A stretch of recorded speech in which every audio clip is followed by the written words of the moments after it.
Good afternoon. And Melanie, whenever you first got the news, what was your first reaction?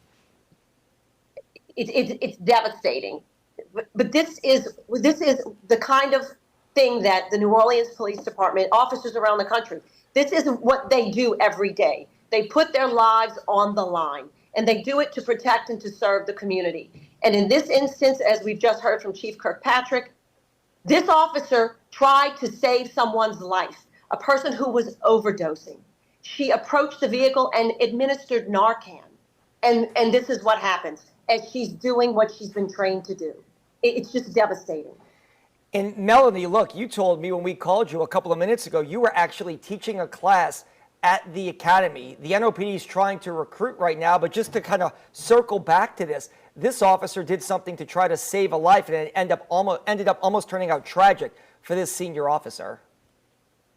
That's absolutely true, Travers. As I understand it, the officer was notified of someone overdosing, went to the vehicle, administered Narcan, and this is something that the New Orleans Police and Justice Foundation has been promoting. As a matter of fact, we gave out Narcan to the guests at our luncheon last year. She administered the Narcan as she has been trained to do, and in doing so, she now finds herself in the hospital. And we pray that she will have a full and quick recovery. Let's talk about the suspect's reaction just for a moment, Melanie. Is that a usual reaction? I mean, I've never administered Narcan, so whenever you're doing that, you're trying to help someone out of an overdose. Do they typically have that bull run mentality afterwards? Yes, when you administer the Narcan, it is more often than not that person is going to suddenly have a jolt. And then once they're jolted, then there's a flow of energy and adrenaline, and you have to, hopefully, you're in a position where you can keep that person under control, and you can make them understand that you're there to help them. But that's not always going to happen, and that is a chance that the officers take when they administer Narcan to any subject that's overdosing. That officer, it doesn't sound like a life and death situation, but clearly it is. Every instance can turn dangerous in a split second. And Melanie, look, let's just talk about the location here. I know that you're the head of the Police and Justice Foundation, but you're also a former longtime prosecutor. This is in a Walmart parking lot, a busy Walmart parking lot, where there are probably dozens, if not hundreds of people. It's also in a highly residential area. The River Garden right there is adjacent to it. This is a potentially dangerous situation, not just for the public, but for officers responding to a close quarter type scene there. Absolutely, Travis.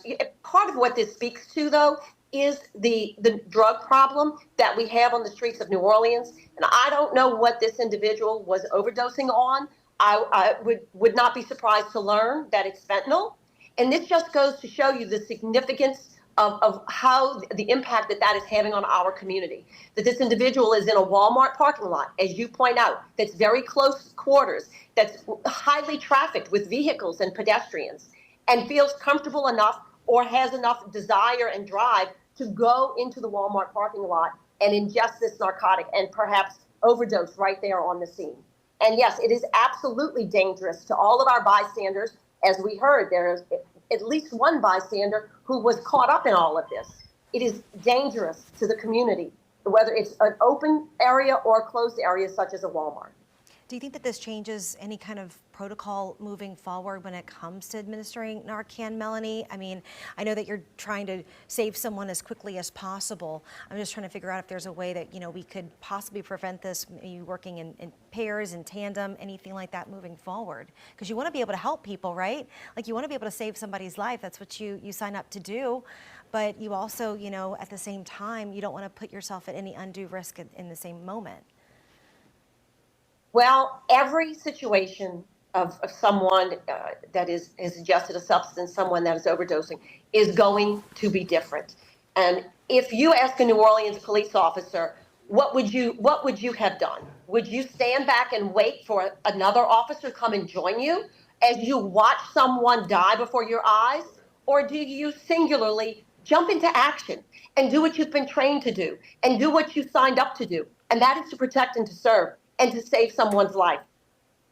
I have every faith and confidence in all of our New Orleans police officers. that called upon, they're going to do what they need to do, whether they are doing it solely or whether they are doing it with backup or with another officer there to assist. They're not going to let someone just die before their eyes. And that appears to be what happened here. That officer could have simply called 911 and called EMS, but it seems like she was trying to save a life in this situation, and it turned out tragic for that suspect and almost tragic for her. Absolutely. And not only that officer, but also Officer Centani, who the superintendent mentioned, who is trained in the emergency medical response, which is a program the foundation started in partnership with EMS and NOPD. That officer arrived on scene and immediately began to render aid to the perpetrator, to the individual that could have cost the life of one of his colleagues.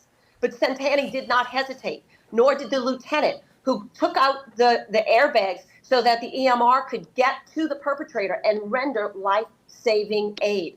It sounds as though those efforts, as valiant as they were not successful, but that officer, that lieutenant, they all need to be commended for their efforts. I think it truly speaks volumes to the department and everything that they've had to endure in recent months, because we have seen them running to danger in so many occasions recently, starting off with the new year. Yes, you're absolutely right. And if the officer who is currently at UMC is the officer we believe her to be, she is someone who was very involved in the January 1 incident and was on scene. Certainly, she, along with all of the officers at the New Orleans Police Department, have had a difficult year. We've had some highs, but we certainly have had some tremendous lows. And our neighboring parish, the loss of Grant Candies was not so long ago, and that pain is still raw in our officers as well as the officers across the lake. We can feel that in your voice, Melanie.